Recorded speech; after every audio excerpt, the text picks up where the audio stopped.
बातें करते हम खेतों की और उसके रखवाली की, बाग बगीचा फल फूलों फसलों की हरियाली की। हम बीजों की बातें करते उत्तम जल संसाधन की, हम तकनीकी बातें करते फसलों के उत्पादन की। हर किसान का सपना सच हो जीवन सुखद बनाने को, गाँव-गाँव के हर आंगन का प्यारा सा ही दर्शन। कृषि दर्शन कृषि दर्शन कृषि दर्शन कृषि दर्शन कृषि दर्शन कृषि दर्शन कृषि दर्शन कृषि दर्शन। जोहर दादा मने दीदी मने काका मने काकी मने कैसे नहीं रो रे मन बेस ही ने हमू बेस सकी और सावधान करत ही कि देखू कोरोना के तो तीसरा लहर देखबे करत ही कि बहुत बढ़ चढ़ जा है, इसलिए रो रे मन आपन और अपन छो मन कर विशेष ध्यान रखू, साबुन और सैनिटाइजर से हाथ के जरूर धोबू और मास्क के जरूर पिंधू। तो किसान भाई बहन मन आज का जो कार्यक्रम है ये कार्यक्रम शुरू करके आगे चलू हमने देखा थी कृषि समाचार। नमस्कार, कृषि समाचार में आपका स्वागत है। मैं हूं अर्चना। आइए देखते हैं आज कृषि समाचार में क्या है खास। जल संकट से निपटने के लिए बनाया गया है जल शक्ति मंत्रालय। सूकरों को स्वाइन फीवर रोग से बचाव के लिए कराएं टीकाकरण। फूलों की बेहतर कटाई करता है रोज सिकेटियर। आज देश के लगभग 255 जिले पानी की कमी का दंश झेल रहे हैं। इस जल संकट से निपटने के लिए भारत सरकार ने जल संसाधन नदी विकास मंत्रालय और पेयजल एवं स्वच्छता मंत्रालय को विलय कर जल शक्ति मंत्रालय का निर्माण किया है। जल शक्ति मंत्रालय वर्षा जल संचयन, भूगर्भ जल स्तर के सुधार, नदियों के संरक्षण, पेयजल संकट से निपटने, कृषि सिंचाई के लिए अधिक बेहतर उपयोग इत्यादि के लिए कार्य कर रही है, ताकि आने वाले समय में देश को पानी का संकट न झेलना पड़े। सूकरों में प्रमुख तौर पर स्वाइन फीवर रोग लगते हैं। सूकरों को तेज बुखार, खाना कम कर देना इत्यादि इस रोग के लक्षण हैं और यह रोग संक्रामक होता है और तेजी से फैलता है। इन रोगों से ग्रसित हो जाने पर पशुओं का इलाज कठिन हो जाता है और उसे बचा पाना मुश्किल हो जाता है। ये रोग सूकरों में ना लगे, इसके लिए पशु चिकित्सक से सलाह लेकर उचित समय पर स्वाइन फीवर का टीका अवश्य लगवाएं। मक्का हमारे यहाँ किसान मुख्य रूप से लगाते हैं। मक्का के बेहतर पैदावार के लिए उन्नत किस्मों का चयन किसान भाइयों को करना चाहिए। कृषि विशेषज्ञों द्वारा अनुशंसित झारखंड के लिए मक्का के उन्नत प्रभेद हैं सुआन, बिरसा विकास मक्का 2। यदि हाइब्रिड प्रभेद लगाना चाहें तो कंचन और HQPM 2 और 5 नामक प्रभेद लगा सकते हैं। सुआन, बिरसा विकास मक्का 2 ये मक्का के उन्नत प्रभेदों में अच्छे माने जाते हैं। वहीं हाइब्रिड प्रभेद हैं कंचन, HQPM 2 और 5। 1 हेक्टेयर भूमि के लिए 20 किलोग्राम बीज पर्याप्त होता है। ये प्रभेद लगभग 80 से 100 दिनों में तैयार हो जाते हैं। इन्हें लगाकर किसान प्रति हेक्टेयर लगभग 45 से 80 क्विंटल तक मक्का की उपज पा सकते हैं।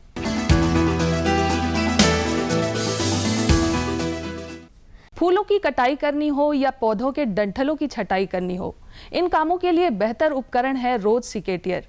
आइए जानते हैं इस उपकरण में और क्या खूबियां हैं। यह है रोज सिकेटियर। पौधों एवं फूलों की बेहतर कटिंग के लिए इसका इस्तेमाल होता है।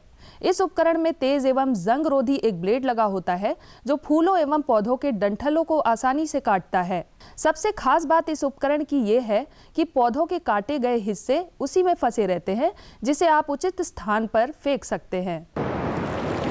और अब एक नजर राज्य के कुछ प्रमुख शहरों के मौसम के मिजाज पर। आज राज्य के कुछ प्रमुख शहरों के तापमान इस प्रकार दर्ज किए गए। रांची अधिकतम 21 डिग्री सेल्सियस, न्यूनतम 10 डिग्री सेल्सियस। देवघर अधिकतम 25 डिग्री सेल्सियस, न्यूनतम 11 डिग्री सेल्सियस। जमशेदपुर अधिकतम 24 डिग्री सेल्सियस, न्यूनतम 12 डिग्री सेल्सियस। मेदिनीनगर अधिकतम 24 डिग्री सेल्सियस, न्यूनतम 9 डिग्री सेल्सियस।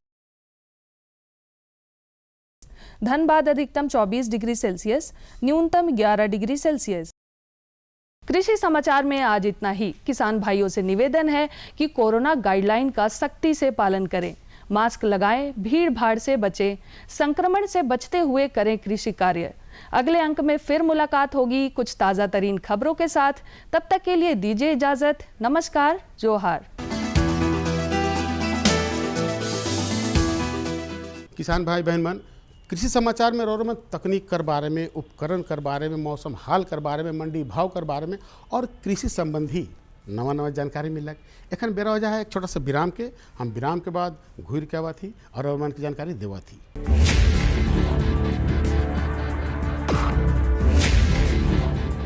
भोजन, जल और शुद्ध वातावरण हमारे जीवन का मुख्य आधार है और कृषि इसका मूल स्तंभ। पिछले 60 वर्षों में विज्ञान आधारित कृषि का व्यापक प्रसार हुआ है। साथ ही कृत्रिम संसाधनों के बढ़ते प्रयोग से कृषि की सतत क्षमता पर चिंताएं बढ़ी हैं। प्रधानमंत्री श्री नरेंद्र मोदी जी के दूरदर्शी नेतृत्व के अंतर्गत रसायन मुक्त जैविक खेती एक महत्वपूर्ण प्रयास है। रसायन मुक्त जैविक खेती को बढ़ावा देने के लिए 5 वर्ष पूर्व सरकार ने परंपरागत कृषि विकास योजना तथा उत्तर पूर्व भारत में जैविक मूल्य श्रृंखला योजनाएं आरंभ की। ऑर्गेनिक फार्मिंग को देश भर में बढ़ावा देने के लिए सरकार अनेक प्रयास कर रही है। इसके लिए परंपरागत कृषि विकास योजना के तहत काम किया जा रहा है। न सिर्फ ऑर्गेनिक फार्मिंग को बल दिया जा रहा है, बल्कि उसके लिए वैल्यू एडिशन और मार्केट की व्यवस्था भी की जा रही है। भारत सरकार एवं किसानों के सम्मिलित प्रयासों से आज देश के लगभग 36 लाख किसान 38 लाख हेक्टेयर क्षेत्र में जैविक खेती कर रहे हैं। इसके अतिरिक्त हमारे देश के अनेक ऐसे क्षेत्र हैं जहां आज भी पारंपरिक जैविक खेती हो रही है। इन पारंपरिक जैविक क्षेत्रों को जैविक प्रमाणीकरण सुलभ कराने हेतु पीजीएस के अंतर्गत लार्ज एरिया सर्टिफिकेट का प्रावधान किया गया है। इस प्रक्रिया की विशिष्टता ये है कि इसमें प्रमाणीकरण मात्र 2 से 3 महीनों में हो जाता है, जबकि सामान्य परिस्थितियों में इसमें 2 से 3 वर्ष का समय लगता है। अंडमान निकोबार केंद्र शासित प्रदेश के कार निकोबार एवं नैन काउरी द्वीप समूह देश के सर्वप्रथम ऐसे प्रमाणीकृत जैविक क्षेत्र हैं। अभी हाल ही में संपूर्ण लक्षद्वीप को जैविक खेती के रूप में प्रमाणित किया गया है। वर्ष 2016 में सिक्किम राज्य पूर्ण जैविक कृषि राज्य के रूप में प्रमाणित हो चुका है। सुदूर उत्तर में हिमालय श्रृंखला के बीच स्थित लद्दाख ने भी पूर्ण जैविक के लक्ष्य की ओर बढ़ना शुरू कर दिया है। जैविक उत्पादों को बाजार सुलभ कराने तथा किसानों की उपभोक्ताओं तक पहुंच बनाने के लिए एक समर्पित जैविक खेती पोर्टल भी बनाया गया है। जैविक खेती पोर्टल के जानकारी मंच और विपणन मंच के माध्यम से किसानों को उच्च गुणवत्ता उत्पादन तथा बाजार उपलब्ध कराया जा रहा है। आशा है देश के सभी राज्य अपने जैविक क्षेत्रों का विस्तार करेंगे और देश में जैविक कृषि क्रांति को मजबूत करने में योगदान देंगे। जैविक उत्पादों की देश और विदेशों में बढ़ती मांग तथा जैविक उत्पादों का बढ़ता बाजार, किसानों की उपभोक्ताओं तक पहुंच तथा जैविक एफपीओ द्वारा जैविक कृषि व्यापार में भागीदारी हमारे किसानों को अपनी आय बढ़ाने का अवसर दे रहा है। पिछले 5 वर्षों में जैविक कृषि उत्पादों का निर्यात दोगुने से अधिक बढ़कर 7,000 करोड़ रुपए से अधिक का हो गया है और इसमें प्रतिवर्ष 20% से अधिक की वृद्धि हो रही है। उम्मीद है पारंपरिक क्षेत्र के किसान भी इस बढ़ते बाजार से लाभान्वित होंगे और जैविक कृषि आंदोलन को आगे बढ़ाएंगे। किसानों की मुस्कान समृद्ध हिंदुस्तान की है पहचान।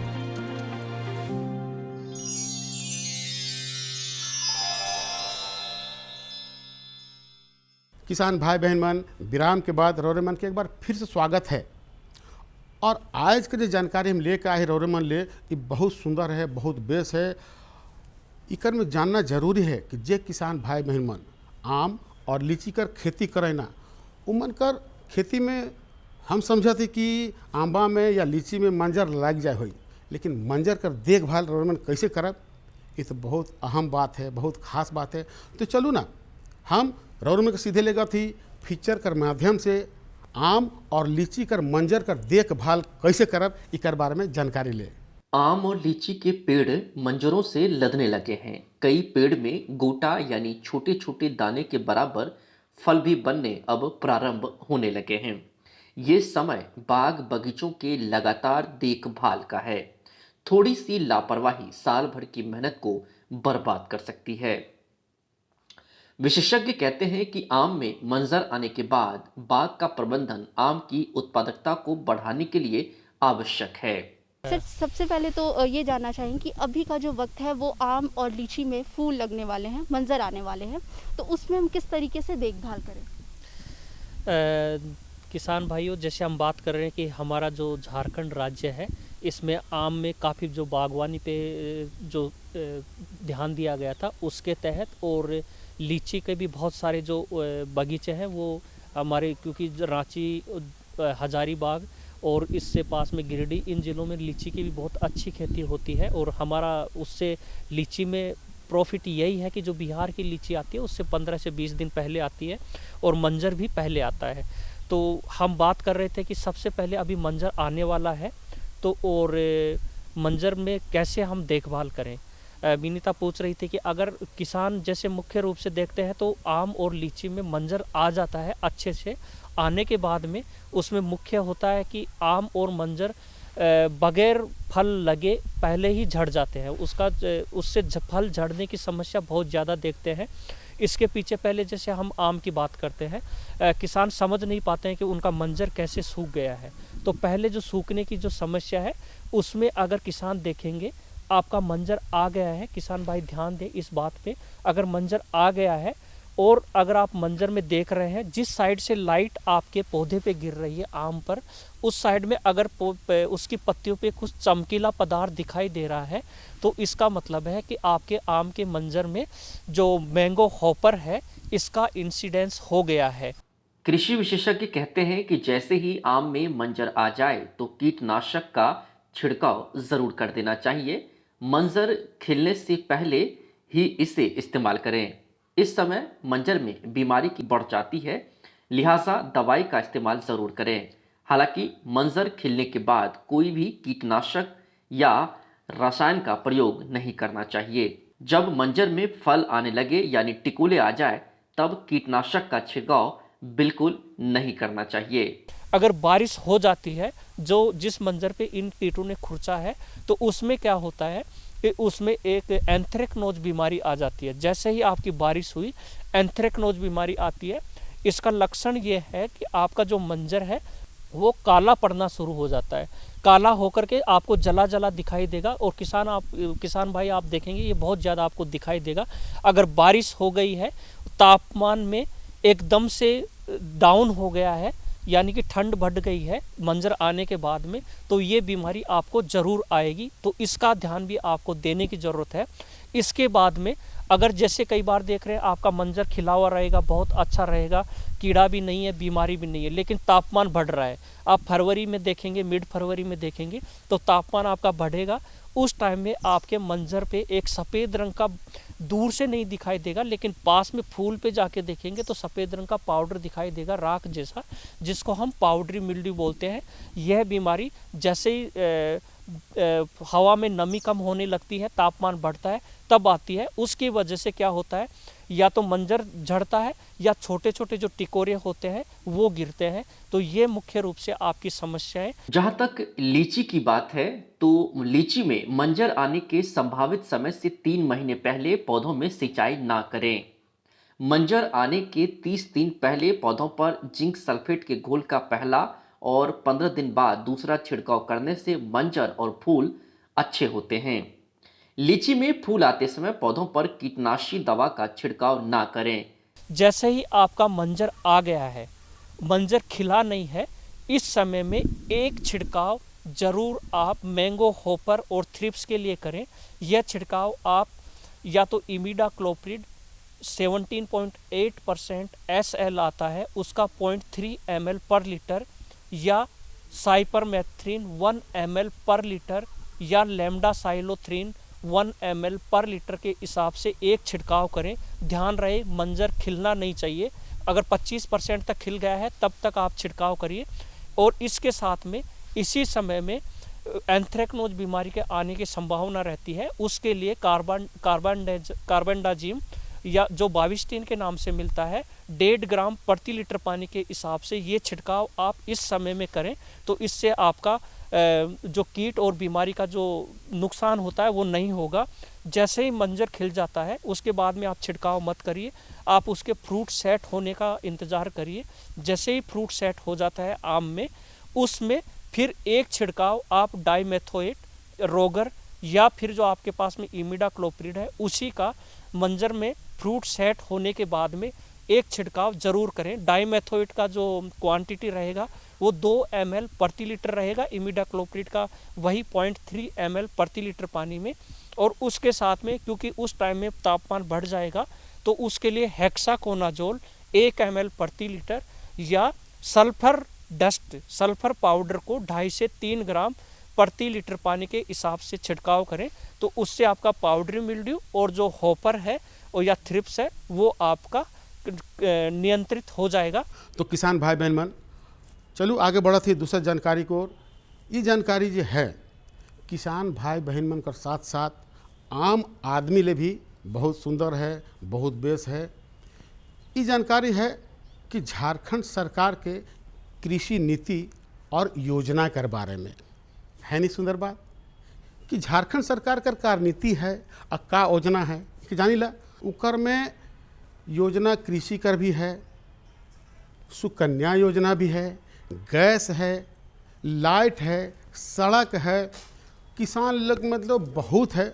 मगर देखू कहे कर मतलब है हर योजना कर अलग अलग प्रतिक्रिया है, उकर लाभ लेवे अलग अलग तरह से ओके इस्तेमाल करल जाएला।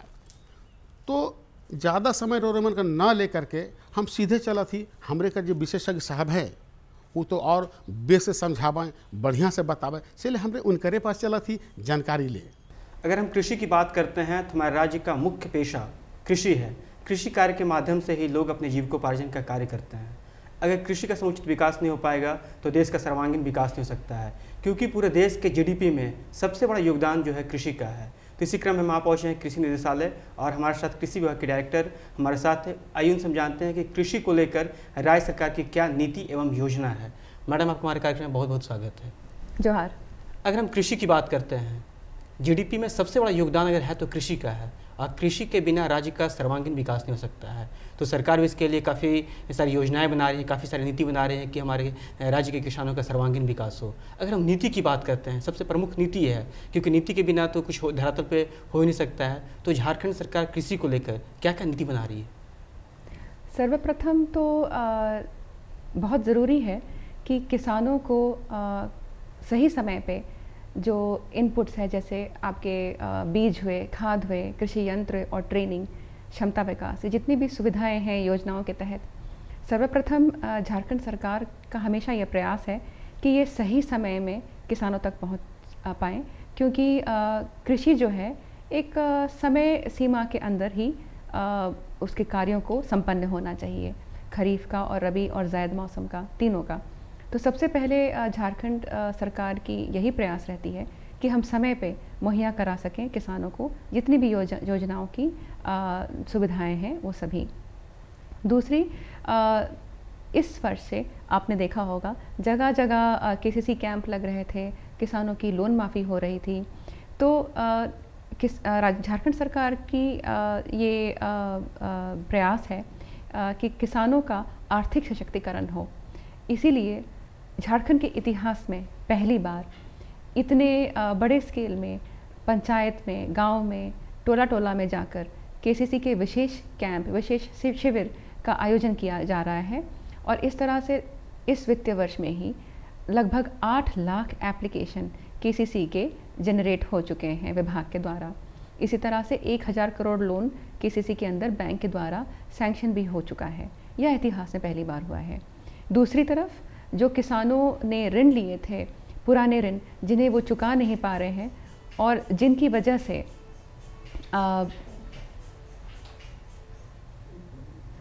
जिनकी वजह से बैंक के जो अन्य सेवाएं हैं उनका लाभ वो नहीं ले पा रहे हैं, तो ऐसे पुराने लोन को भी झारखंड सरकार 50,000 तक के माफ़ी करा रही है। तो हम कह सकते हैं कि सरकार काफ़ी प्रयासरत है कि हमारे राज्य के किसान खुशहाल हों। ये तो आपने नीति के बारे में बताया कि क्या क्या नीति सरकार बना रही है। नीति के साथ साथ योजनाओं का धरातल पे पहुंचना भी बहुत ज़रूरी है, क्योंकि देखते हैं अक्सर नीतियाँ तो बन जाती हैं लेकिन धरातल पे कार्य नहीं हो पाता है, तो किसान इसको काफ़ी सारे परेशानियों का सामना करना पड़ता है। तो योजना क्या है जिससे किसान डायरेक्ट तरीके से जुड़े और उन योजनाओं का लाभ ले सकें और अपनी आमदनी को बढ़ा सकें? जो सबसे महत्वपूर्ण योजना है झारखंड सरकार की, वो है बीज की योजना, जो समय पे बीज और खाद जो पहुँचे। तो इसके तहत राज्य सरकार की भी योजना है और भारत सरकार की भी योजना है, जिसके तहत हम 50% अनुदान पर और 100% अनुदान पर भी बीज किसानों को उपलब्ध करा रहे हैं। और साथ में झारखंड राज्य जो है वो मानसून पे, जैसा आप जानते होंगे कि मानसून पे बहुत ज़्यादा आधारित है। यहाँ पे अभी जो सिंचाई व्यवस्था है उतनी विकसित नहीं हुई है, और पानी बहुत ही ज़रूरी है कि समय पे पौधों को पानी मिले। तो इसके लिए केंद्र सरकार की योजना है प्रधानमंत्री कृषि सिंचाई योजना, टपक सिंचाई, जिसमें राज्य सरकार ने टॉपअप दिया है। तो राज्य सरकार के टॉपअप के बाद 90% अनुदान पर टपक सिंचाई किसानों के लिए उपलब्ध है। इसका हम व्यापक प्रचार प्रसार भी करवा रहे हैं और इसे एक पैकेज के रूप में किसानों को इस साल से दिया जाएगा। जैसे अगर सब्जी के बीज या फूलों के बीज किसानों को दिए जा रहे हैं, तो साथ साथ उनको टपक सिंचाई की सुविधा भी दी जाएगी, एक तरह से पैकेज योजना के रूप में। तो ये मैंने 2 महत्वपूर्ण योजनाओं की जानकारी दी, जो बीज हम लोग उपलब्ध करा रहे हैं 50% अनुदान और 100% अनुदान पर, साथ में हम लोग टपक सिंचाई भी उपलब्ध करा रहे हैं। ये तो मैडम आपने योजना के बारे में बताया कि क्या क्या सरकार योजना चला रही है। अगर हम बाजार व्यवस्था की बात करते हैं, बाजार व्यवस्था भी प्रमुख है, क्योंकि देखा जाता है किसान अधिक उत्पादन कर लेते हैं, उनको अपने उत्पाद को है जो बाजार में फेंकना पड़ता है, उनका सही बाजार व्यवस्था नहीं मिल पाती है, तो काफ़ी सारी दिक्कतें होती हैं। तो बाजार भी प्रमुख है, तो अच्छी बाजार मिल सके, किसान आर्थिक रूप से सशक्त हो सके, इसके लिए क्या प्रयास किया जा रहा है? बाजार किस तरीके से किसानों को बाजार मुहैया कराया जा रहा है? जी, बाज़ार से जो मार्केट लिंकेज की आप जो बात कर रहे हैं, वो भी झारखंड सरकार के फोकस में है कि मार्केट की भी जो एक्सेस है किसानों को दी जाए। इसके लिए बहुत ही एक महत्वपूर्ण योजना की शुरुआत की जा रही है, कृषक पाठशाला, जहां न केवल समेकित रूप से विभाग के सारे योजनाओं का संचालन होगा इन कृषक पाठशालाओं में, और वहां पे किसानों का क्षमता विकास भी किया जाएगा। जैसा मैं इस पे थोड़ा सा विस्तार से बताना चाहूँगी कृषक पाठशाला के बारे में, क्योंकि खेती एक संस्कृति है। तो इस खेती संस्कृति में किसान जो है पारंपरिक पद्धति से ही ज़्यादातर खेती करते हैं। सरकार का प्रयास है कि पारंपरिक पद्धति के साथ साथ आधुनिक पद्धति का भी एक मिश्रण हो। तो इन कृषक पाठशाला ये जो है ये संचार केंद्र बनेंगे, जहाँ से हम इस नई खेती संस्कृति की शुरुआत करेंगे। और उसके आसपास जो गांव होंगे, जिन्हें हम बिरसा गांव कहते हैं, उन गांवों के किसानों को वहाँ पे ट्रेनिंग दी जाएगी, और उन गांवों में विभाग के मत्स्य और पशुपालन, उद्यान, कृषि क्षेत्र, इन सारी योजनाओं को समेकित रूप से वहाँ पर संचालन किया जाएगा। इसी योजना का महत्वपूर्ण अंग है मार्केट लिंकेज, जो बाजार की ताकि बिचौलियों से ठगे ना सकें जाएं और उनको अपने उत्पादन का जो सही मूल्य है वो किसानों को मिल सके। कृषि की बात करते हैं तो हमारी परंपरा, हमारी संस्कृति कृषि रही है। आदिकाल से कृषि कार्य हम करते हैं, कृषि के द्वारा ही अपने जीविकोपार्जन का कार्य करते हैं। तो समय के साथ साथ कृषि में बदलाव आ रहा है। शुरुआती दौर में हम प्राकृतिक खेती करते थे, फिर रासायनिक खेती किए, और रासायनिक खेती का इतना दुष्प्रभाव बढ़ा कि जिसके कारण हम जो है उसको छोड़ रहे हैं, प्राकृतिक खेती को पुनः आ रहे हैं। तो ये प्राकृतिक खेती से हमारे किसान जुड़े और अधिक से अधिक प्राकृतिक कृषि का प्रचार प्रसार हो, इसके लिए सरकार की क्या योजना है? जी, प्राकृतिक खेती, इस बारे में माननीय प्रधानमंत्री महोदय का भी आह्वान था पूरे देश के किसानों को कि वो पुनः प्राकृतिक खेती की तरफ मुड़े, क्योंकि इससे बहुत ही कम लागत में, आप कह सकते हैं ज़ीरो बजट में खेती संभव है, और निश्चित तौर पे इससे जो आपका उत्पादन है वो 2 गुना हो सकता है, 3 गुना हो सकता है, और किसानों की आय वृद्धि हो सकती है। तो इस क्षेत्र में भी जो कृषि विभाग है उसके कुछ महत्वपूर्ण योजनाएं हैं वो चलाई जा रही हैं। इस पे हम लोग और विस्तार करेंगे। अभी कुछ लिमिटेड एरियाज़ में हैं, कुल आप कह सकते हैं 40,000 हेक्टेयर में करीब करीब ये योजनाएं अभी चलाई जा रही हैं। इनका विस्तार लेकिन भविष्य में शीघ्र ही होना है। इन योजनाओं में मुख्यतः इस तरह से ये योजनाएं हैं कि किसानों को ट्रेनिंग दी जाती है, उनका क्षमता विकास होता है, साथ में जो इनपुट्स हैं, जो ऑर्गेनिक इनपुट्स हैं, वो सारे ऑर्गेनिक इनपुट्स दिए जाते हैं, जैविक खाद वगैरह, और उनके साल में कम से कम 4 बार हर किसान को उनके खेत में जाकर ये ट्रेनिंग उपलब्ध कराई जाती है, और अंत में उनको ऑर्गेनिक सर्टिफिकेट दी जाती है, ताकि उनके ऑर्गेनिक सर्टिफिकेट का फ़ायदा ये है कि उससे उनके उत्पादन की तुरंत जो मूल्य है उसमें वृद्धि हो जाती है, और साथ में किसानों को मार्केट लिंकेज भी दिया जाता है। तो कहू ये दुयो जानकारी रोरेमन के कैसन लागलक? बेस है नहीं, हम रोरेमन के हमेशा बेस जान के ला के देवीला है नहीं, और रोरेमन भी जानकारी देवीला ओहो बहुत बेस रहेला। तो कहे कर मतलब किसान भाई बहन मन, आज रोरेमन इजाज़त दो मकिल यह दिना और यह बेरा नवा जानकारी के साथ और उपस्थित हो। तब तक इजाज़त दो, नमस्कार, जोहार। हम बीजों की बातें करते उत्तम जल संसाधन की, हम तकनीकी बातें करते फसलों के उत्पादन की। हर किसान का सपना सच हो जीवन सुखद बनाने को, गाँव-गाँव के हर आंगन का प्यारा सा ही दर्शन। कृषि दर्शन, कृषि दर्शन, कृषि दर्शन, कृषि दर्शन, कृषि दर्शन, कृषि दर्शन, कृषि दर्शन, कृषि दर्शन।